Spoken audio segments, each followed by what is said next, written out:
Mohamed VI dans ses mémoires.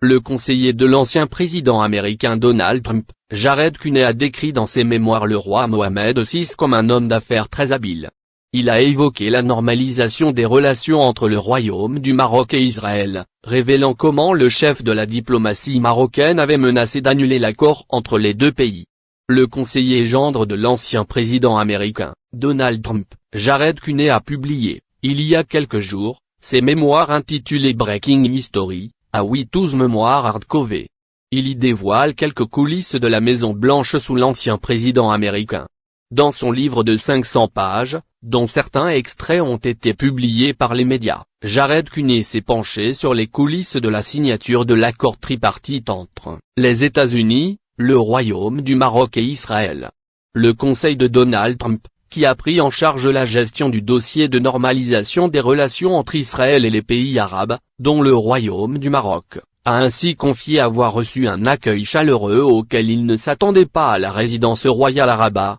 expliquant qu'il craignait une réponse froide, en raison de la pression violente exercée par Donald Trump contre Rabat pour remporter l'organisation de la Coupe du Monde 2026. Dans le livre, publié le 23 août, Jared Kuhney a décrit le Royaume du Maroc comme un État stable qui garantit la sécurité de la région et empêche la propagation de groupes terroristes tels que l'État islamique ou Boko Haram. Il décrit aussi le roi Mohamed VI, qu'il a rencontré en avril 2019, comme un homme d'affaires très habile et un homme très apprécié par son peuple. Il a expliqué que lors de sa visite au Royaume du Maroc, les discussions qu'il a eues avec des responsables marocains ont porté sur les développements et les progrès en Afrique du Nord et au Moyen-Orient, en plus du partenariat stratégique entre les États-Unis et le Royaume du Maroc. Concernant la reconnaissance américaine de la souveraineté du Royaume du Maroc sur le Sahara, Jared Kuhney a expliqué que le principal obstacle est venu du sénateur républicain Jamino,